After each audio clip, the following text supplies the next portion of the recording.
नमस्कार। हम हिमांशु पांडे दीक्षा क्लासेस के ऑनलाइन प्लेटफॉर्म से आपका हार्दिक स्वागत करते हैं। जैसा कि हमने कल बताया था कि वर्णमाला में स्वर जितने थे या स्वरों के बारे में जितने भी जानकारी थी, जितना पूछा जाता है उतने हमने सारी चीजें तुमको बताई। अब हमने ये भी तुमको बताया था कि वर्णमाला में जितने तुम्हारे स्वर से क्वेश्चन होंगे, मतलब स्वर से जितने भी क्वेश्चन बनेंगे वो सारे के सारे तुमको बताए जाएंगे। ये तुम्हारी UPP, UPSI, TET, super TET सब में लगभग पूछे जाएंगे। जहां जहां तुम्हारी हिंदी जिस जिस में अवेलेबल होगी वहां पर तुम्हारे सारे पूछे जाएंगे। तो चलते हैं, तुम्हारा पहला क्वेश्चन है कि भाषा की सबसे छोटी इकाई को क्या कहते हैं। कि भाषा की सबसे छोटी इकाई को क्या कहते हैं। तो हमने आपको बताया था कि भाषा की सबसे छोटी इकाई को वर्ण कहा जाता है। तो भाषा की सबसे छोटी इकाई को क्या कहेंगे? वर्ण कहेंगे। दूसरा क्वेश्चन था ध्वनि का लिखित रूप क्या कहलाता है। अगर तुमसे तुम्हारा क्वेश्चन घुमा के अगर तुमसे पूछा जाए कि ध्वनि के लिखित रूप को क्या कहा जाता है, तो ध्वनि के लिखित रूप को वर्ण कहा जाता है। अगले क्वेश्चन पर चलते हैं। अगला क्वेश्चन तुम्हारा तीसरा क्वेश्चन कह रहा था अंग्रेजी के ओ या अ शब्द को किस स्वर की संज्ञा दी जाती है। मैंने बताया था आपको कि अंग्रेजी के ओ या अ शब्द को किस स्वर की संज्ञा दी जाती है, तो इसे आगत स्वर कहा जाता है। क्या कहा जाता है? आगत स्वर कहा जाता है। नेक्स्ट पॉइंट पे चलते हैं। लिखा कि हिंदी वर्णमाला में ध्वनि कितने प्रकार की होती है। हिंदी वर्णमाला में ध्वनि कितने प्रकार की होती है। तो हिंदी वर्णमाला में ध्वनि दो प्रकार की होती है। एक तुम्हारी स्वर, दूसरा तुम्हारा व्यंजन। कौन सी दो ध्वनियां हो गई? एक तुम्हारा स्वर हो गया, दूसरी तुम्हारे व्यंजन हो गई। तो स्वर को संस्कृत भाषा में अच और व्यंजन को हल कहा जाता है। ये तुमको बताया था हमने। स्वर को संस्कृत भाषा में अच और व्यंजन को हल कहा जाता है। स्वर स्वतंत्र रूप से बोले जाने वाले शब्द स्वर कहलाते हैं। स्वर तुम्हारे कौन से, मतलब जो स्वतंत्र रूप से बोले जाए वे हमारे स्वर कहलाते हैं, जिनकी संख्या 11 होती है। स्वरों की संख्या 11 होती है। और अगर संस्कृत में स्वर पूछते कितने होते हैं, तो संस्कृत में स्वरों की संख्या तुम्हारे 13 होती है। और शुद्ध स्वरों की संख्या पूछी जाए तो शुद्ध स्वरों की संख्या तुम्हारे 10 होती है। ठीक है, क्योंकि पंडित कामता प्रसाद गुरु के अनुसार ऋण को नहीं माना गया है। अन्य विद्वानों के हिसाब से देखा जाए तो तुम्हारा री रा मतलब आधा स्वर होता है, इसीलिए इसे स्वरों में काउंट किया गया है। और तुम्हारा व्यंजन वे शब्द, वे अक्षर जो स्वर की सहायता से बोले जाते हैं वे व्यंजन कहलाते हैं। क्योंकि व्यंजन हमने भी पढ़ाया नहीं, अगले तुमको इसके बाद इस क्वेश्चन है के बाद हम तुमको वर्ण ही बताएंगे। तो व्यंजन जो स्वरों की सहायता से बोले जाते हैं वे हमारे व्यंजन कहलाते हैं। कितना हो गया? अब नेक्स्ट क्वेश्चन तुम्हारा है कि एक से अधिक वर्णों के मेल को क्या कहा जाता है। एक से अधिक वर्णों के मेल को क्या कहा जाता है? तो एक से अधिक वर्णों के मेल को अक्षर कहा जाता है। क्या कहा जाता है? अक्षर कहा जाता है। अगला क्वेश्चन है भाषा की सार्थक लघुतम इकाई किसे माना जाता है। तो भाषा की सार्थक लघुतम इकाई शब्द को माना जाता है। और सबसे बड़ी इकाई पूछी जाए तो वाक्य को कहा जाता है। भाषा की सार्थक लघुतम सबसे मतलब अगर तुमसे क्वेश्चन पूछा जाए भाषा की सार्थक सबसे बड़ी इकाई किसे माना जाता है, तो वाक्य को माना जाता है। लेकिन तुम्हारा क्वेश्चन दिया हुआ है कि भाषा की सार्थक लघुतम इकाई मतलब सबसे छोटी इकाई किसे कहा जाता है, तो तुम्हारा शब्द को कहा जाता है। अगला तुम्हारा क्वेश्चन है कि लिपि चिन्हों का क्रमबद्ध समूह क्या कहलाता है। लिपि चिन्हों का क्रमबद्ध समूह तुम्हारा वर्णमाला कहलाता है। हमने वर्ण जब बताए थे कि भाषा की सबसे छोटी इकाई को वर्ण कहा जाता है और इन्हीं वर्णों के व्यवस्थित समूह को वर्णमाला कहा जाता है। क्या हमने बताया था कि भाषा की सबसे छोटी इकाई को वर्ण कहा जाता है, इन्हीं वर्णों के व्यवस्थित समूह को वर्णमाला कहा जाता है। नेक्स्ट पॉइंट पर चलते हैं। तुम्हारा अगला क्वेश्चन दिया हुआ है कि अगला क्वेश्चन है जिनका उच्चारण स्वतंत्र से होता है, स्वतंत्रता पूर्वक होता है और जो व्यंजनों के उच्चारण में सहायक होते हैं, मतलब जो स्वतंत्र रूप से बोले जाते हैं और व्यंजनों के बोलने में जिनका प्रयोग किया जाता है वो क्या कहलाते हैं? वे भैया स्वर कहलाते हैं। क्या कहलाते हैं? स्वर कहलाते हैं। अगला पॉइंट है हिंदी भाषा में। क्या पॉइंट है कि हिंदी भाषा में ह्रस्व स्वरों की संख्या कितनी होती है? हिंदी भाषा में ह्रस्व स्वरों की संख्या कितनी होती है? तो हिंदी भाषा में ह्रस्व स्वरों की संख्या 4 होती है। ह्रस्व स्वर कौन से होते हैं, मतलब ह्रस्व स्वर की डिफिनेशन क्या होती है? मतलब जो जिनके उच्चारण करते समय सबसे कम समय लगे, जिनको बोलने में या उच्चारण करने में सबसे कम समय लगे, वे हमारे ह्रस्व स्वर कहलाते हैं, मूल स्वर कहलाते हैं, लघु स्वर कहलाते हैं, बीजाक्षर कहलाते हैं। और अपने 8-9 बताए थे, आप जो कवर कीजिएगा। तो जिनको बोलने में सबसे कम समय लगता है उन्हें ह्रस्व स्वर कहते हैं। इनकी संख्या 4 होती है। तो छोटा आ, छोटी ई, छोटा ऊ और तो ह्रस्व स्वरों से की संख्या कितनी हो गई? 4 हो गई। छोटा आ, छोटी ई, छोटा ऊ और ऋ। नेक्स्ट पॉइंट पर चलते हैं। लिखा हुआ है कि मूल दीर्घ स्वर कौन कौन से होते हैं? मूल दीर्घ स्वर कौन कौन से होते हैं? तो मूल दीर्घ स्वर तुम्हारे बड़ा आ, बड़ी ई, बड़ा ओ। क्योंकि मूल दीर्घ स्वर की तुम्हारी डिफिनेशन थी जो मूल स्वर प्लस मूल स्वर से ही मिलकर के बने हो, वे हमारे मूल दीर्घ स्वर कहलाते हैं। मूल दीर्घ स्वर क्या थे? जो मूल स्वर मूल दीर्घ स्वर से ही मिलकर के बने हो, वे हमारे मूल दीर्घ स्वर कहलाते हैं, जिनकी संख्या 3 होती है। जिनकी संख्या 3 होती है। बड़ा आ, बड़ी ई, बड़ा ऊ। यहीं पर संयुक्त दीर्घ स्वर से भी निपट लेते हैं। संयुक्त दीर्घ स्वरों की संख्या तुम्हारे 4 होती है। इनकी डिफिनेशन होती है जो मूल स्वर तथा भिन्न स्वर से मिलकर के बने हो, मतलब भिन्न भिन्न स्वरों से मिलकर के बने हो, वे तुम्हारे दीर्घ स्वर कहलाते हैं। दीर्घ स्वर मतलब संयुक्त दीर्घ स्वर कहलाते हैं, जिनकी संख्या तुम्हारे 4 होती है। अगला क्वेश्चन तुम्हारा कह रहा है कि स्त्रीलिंग वर्ण किसे कहा जाता है? तो तुमसे अगर पूछा जाए, क्वेश्चन आ जाए कि वर्णमाला में स्त्रीलिंग शब्द कौन कौन से हैं और कौन कौन से शब्द पुल्लिंग हैं, तो हमेशा याद रखना कि पूरी पूरी वर्णमाला में स्त्रीलिंग वर्ण सिर्फ और सिर्फ छोटी ई, बड़ी ई और ऋण है। इन तीनों को हटा दिया जाए, मतलब छोटी ई, बड़ी ई और ऋण को हटा दिया जाए, तो सारे के सारे पुल्लिंग ही हैं।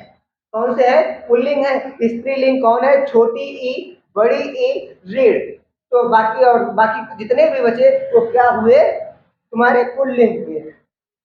अगला क्वेश्चन देखते हैं। कह रहा है किस स्वर के उच्चारण में, मतलब किस स्वर के उच्चारण में सबसे अधिक समय लगता है? हमने आपको बताया था कि जब ह्रस्व स्वर, दीर्घ स्वर, मूल स्वर, अपलुत स्वर बताया था, तो हमने बताया था कि मतलब जिसको बोलने में या जिनका उच्चारण करते समय ह्रस्व स्वर या दीर्घ स्वरों से भी अधिक समय लगे, उन्हें क्या कहते हैं? प्लुत स्वर कहा जाता है। इसको भाषा को स्पष्ट करने के लिए या किसी को बुलाने के लिए 2-3 बार बुलाए फिर बहुत देर से आवाज दी, या तो इनका आकार पूछा जाए, मतलब इनको कैसे पहचानेंगे? तो एक तो हिंदी के 3 और इंग्लिश के एस के आकार के होते हैं, जैसे तुमको जिसको बोलने में बहुत देर लगे, जैसे ओम, ठीक इस टाइप से, तो वह हमारे क्या कहलाते हैं? प्लुत स्वर कहलाते हैं। याद रखना किस स्वर के उच्चारण में सबसे अधिक समय लगे या तो जिनको बोलने में सबसे ज्यादा समय लगता है उन्हें क्या कहते हैं? तो याद रखना है हमें, वो प्लुत स्वर कहलाते हैं। क्या कहलाते हैं? प्लुत स्वर कहलाते हैं। अगला, मध्य स्वर किसे कहा जाता है? मध्य स्वर किसे कहा जाता है? तुम्हारा पूछ लेगा कि वर्णमाला में मध्य स्वर किसे कहा गया, तो भैया याद रखना है कि मध्य स्वर तुम्हारा छोटा आ होता है। मध्य स्वर क्या होता है? छोटा आ होता है, और इसे केंद्रीय स्वर भी कहा जाता है।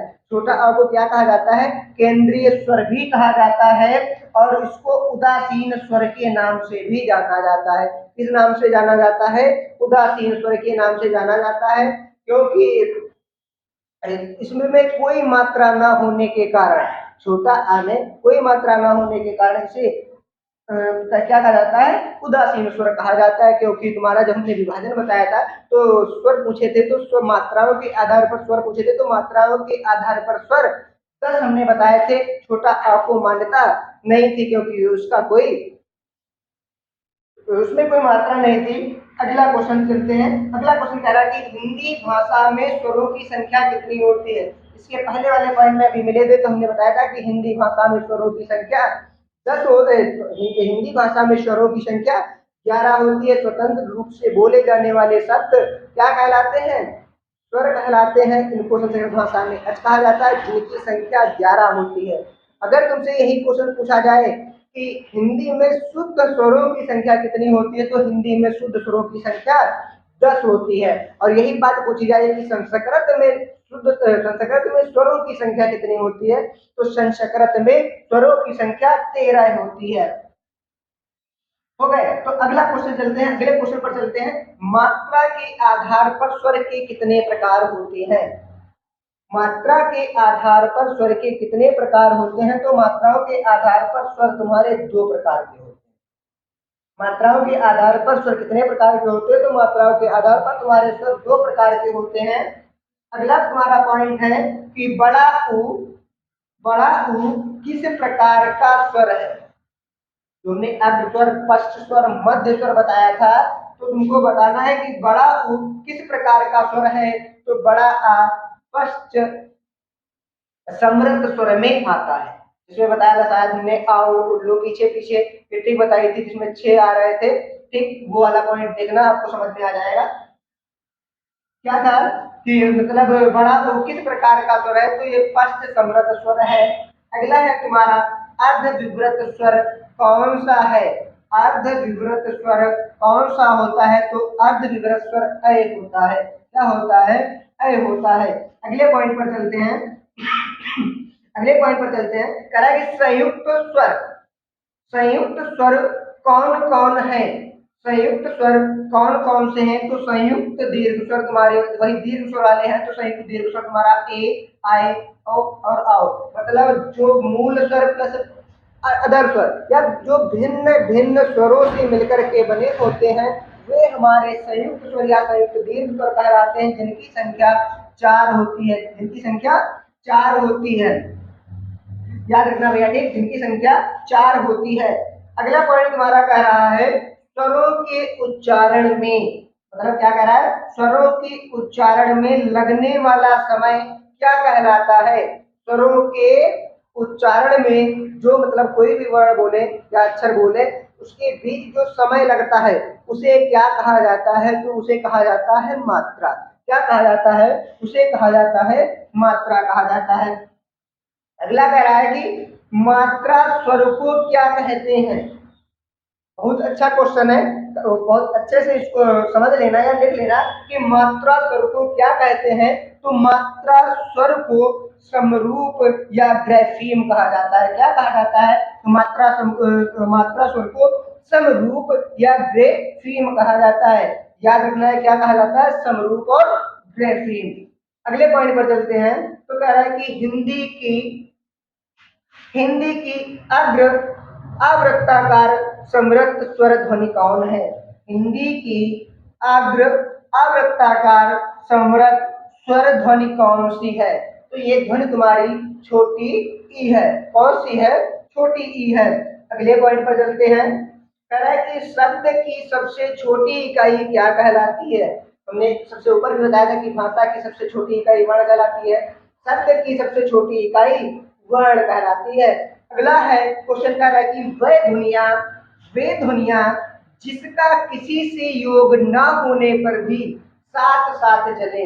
क्या कहा था, क्या क्वेश्चन कह रहा है, वे ध्वनिया जिनका किसी से योग ना होने पर भी जो साथ साथ चले वो अयोगवा कहलाते हैं। क्या कहलाते हैं, वो अयोगवा कहलाते हैं। ये अच्छा किसने कहा था कि जो जिनका योग ना होने पर भी जो साथ साथ चले, ये किस विद्वान ने संकल्पित किया था या कहा था। तो ये भैया तुम्हारे कहे थे किशोरीदास वाजपेयी जी ने। क्या उसने कहा था, किशोरीदास वाजपेयी जी ने। अयोगवा ये स्वर मिश्रित व्यंजन होते हैं। क्या होते हैं, ये स्वर मिश्रित व्यंजन होते हैं। इनको ना तो पूरा पूरा स्वर में गिना जाता है, ना ही ये पूरे पूरे व्यंजन में गिने जाते हैं। ये हमेशा आधे ही लिखे जाते हैं, आधे ही प्रयोग में लाए जाते हैं। ठीक, इतना हो गया। अब अगला क्वेश्चन दोबारा कह रहा है अयोग्यवा शब्द किसने दिया? तो अभी हमने तुमको बताया था कि अयोग्यवा शब्द किशोरीदास वाजपेयी जी ने दिया। किसने दिया? तो किशोरीदास वाजपेयी जी ने दिया। अगले क्वेश्चन पर चलते हैं। फिर ये स्वर से ही हमारे सारे क्वेश्चन स्वर से रिलेटेड है। तो अगला कह रहा है आचार्य कामता प्रसाद गुरु द्वारा किस स्वर को असिद्ध स्वर माना गया है? तो पंडित कामता प्रसाद गुरु के अनुसार तो अशुद्ध स्वर किसे माना गया है? तो अशुद्ध स्वर माना गया है ऋण को। किसे माना गया है? ऋण को। अगला है मुख विवर खुलने के आधार पर स्वर के कितने भेद होते हैं? मुख विवर खुलने के आधार पर स्वर के कितने भेद होते हैं? तो मुख विवर खुलने के आधार पर स्वर के 4 भेद होते हैं। अगला पॉइंट कह रहा है कि 12 खड़ी में स्वरों की संख्या कितनी होती है? 12 खड़ी में स्वरों की संख्या कितनी होती है? तो 12 खड़ी में स्वरों की संख्या 12 होती है। और किसको मान्यता नहीं दी गई है? ये भी याद रखना। तो उसमें री को मान्यता नहीं दी गई है, ऋण को मान्यता नहीं दी गई। 12 खड़ी में किसको मान्यता नहीं दी गई है? तो ऋण को नहीं दी गई है। तो हमें इसको याद रखना है 12 खड़ी में सिर्फ और सिर्फ 12 ही स्वर होंगे, तो मान्यता नहीं दी गई है, वो ऋण को नहीं दी गई है। अगला कह रहा है उच्चारण के आधार पर स्वर के कितने भेद होते हैं? उच्चारण के आधार पर स्वर के भेद, तो उच्चारण के आधार पर स्वर के 6 भेद होते हैं। कितने भेद होते हैं? 6 भेद होते हैं। अगला कह रहा है कि स्पष्ट स्वरों की संख्या कितनी होती है? तो स्पष्ट स्वरों की संख्या कितनी हो गई? 5 हो गई। अगर तुमसे क्वेश्चन पूछा जाए स्पष्ट स्वरों की संख्या कितनी है? तो स्पष्ट स्वरों की संख्या 5 होती है। अगला कह रहा है मुख और नाक से उच्चरित होने वाले वर्ण क्या कहलाते हैं? मुख मतलब ऐसा उच्चारण करना है जिनसे हवा नाक और मुख दोनों से उच्चरित हो या आए, तो उन्हें क्या कहेंगे? तो उन्हें सानुनासिक कहते हैं। तो क्या कहते हैं? सानुनासिक कहते हैं। दीर्घ स्वरों की संख्या फिर पूछ ली, तो दीर्घ स्वरों की संख्या 7 होती है। ये पॉइंट बहुत हिसाब से रखना यार, क्योंकि अगर तुमसे पूछा जाए दीर्घ स्वरों की संख्या कितनी होती है, तो दीर्घ स्वरों की संख्या तो हमारे 7 होती है। लेकिन यहीं पर तुमसे पूछा जाए मूल दीर्घ स्वर कितने होते हैं? तो मूल दीर्घ स्वर 3 होते हैं। मूल दीर्घ स्वर कितने होते हैं? 3 होते हैं, क्योंकि तुम्हारे मूल दीर्घ स्वर की डिफिनीशन होती है, परिभाषा होती है, वे स्वर वे स्वर जिनका उच्चारण करते हो, वे स्वर जो मूल स्वर प्लस मूल स्वर से मिलकर के बने हों, वे हमारे मूल दीर्घ स्वर कहलाते हैं, जिनकी संख्या 3 होती है। ये तुम्हारे जैसे बड़ा आ, बड़ी ई और बड़ा ऊ, ये होते हैं कौन? मूल दीर्घ स्वर। अगर इनका निर्माण देखें तो छोटा आ धन छोटा आ से होगा। इनका अगर देखें तो छोटी ई धन छोटी ई से होगा। अगर इनका देखें तो छोटा ऊ धन छोटा ऊ से होगा। ठीक, तो ये होगा तुम्हारे मूल दीर्घ स्वर। अगर यहीं पर क्वेश्चन तुमसे पूछ ले कि संयुक्त दीर्घ स्वर कौन से होते हैं, तो संयुक्त दीर्घ स्वर इनकी संख्या तुम्हारे 4 होगी। संयुक्त दीर्घ स्वरों की संख्या होगी 4। ये होंगे कौन? ए होगा, ए होंगे, ओ होगा और आ होगा। क्योंकि संयुक्त दीर्घ स्वर से जो हमारी डिफिनीशन होती है वो ये होती है कि मूल स्वर से भिन्न भिन्न या जो भिन्न भिन्न स्वरों से मिलकर के बने होते हैं वो हमारे संयुक्त दीर्घ स्वर कहलाते हैं। भिन्न भिन्न स्वर कैसे? जैसे ये तुम्हारा बना हुआ है छोटा आधर छोटी ई, छोटा आधर छोटी ई। जो ए का निर्माण हुआ, एक पहले देख लेना, ये भिन्न भिन्न स्वर, क्योंकि तुम्हारा जो मूल स्वर है वो आ है, इधर वाला दूसरा भिन्न स्वर आ गया, तो ये इनका आपस में मिलना ऐ का निर्माण करा है। मतलब दीर्घ मतलब भिन्न भिन्न स्वर से मिला। ऐ का तुम्हारा नीचे बताया था आधन ऐसे होगा, और ओ का निर्माण आधन छोटा ऊ से होगा। इस अ का निर्माण आधन औ से होगा। ठीक, इतना हमने बताया। इसके आगे चलते हैं। इसके आगे इतने ही स्वरों के जितने भी क्वेश्चन है रिलेटेड इंपॉर्टेंट, वो सारे हमने बता दिए। सारे लोग लिख लेना, जितने हमारे ऑफलाइन वाले बच्चे मतलब कोचिंग वाले जितने भी बच्चे हैं, कल सभी से ये सुना जरूर जाएगा। जितने लोग यहाँ कोचिंग आ रहे हैं उनसे जरूर सुना जाएगा। और जितने ऑनलाइन वाले हैं ये अपने नोट्स बना लीजिएगा और कमेंट करके जरूर बताएं कैसे क्या रहा। और इसके आगे मतलब इसके नेक्स्ट वीडियो में हम बताते हैं आपको व्यंजन के बारे में, या व्यंजन के बारे में पूर्ण तरीके से आपको जानकारी देते हैं। तब तक के लिए ज़रूर बताइए कि कैसी रही क्लास, और कमेंट जरूर करिएगा, लाइक सब्सक्राइब और शेयर ज़्यादा से ज़्यादा करिएगा। तो आज धन्यवाद।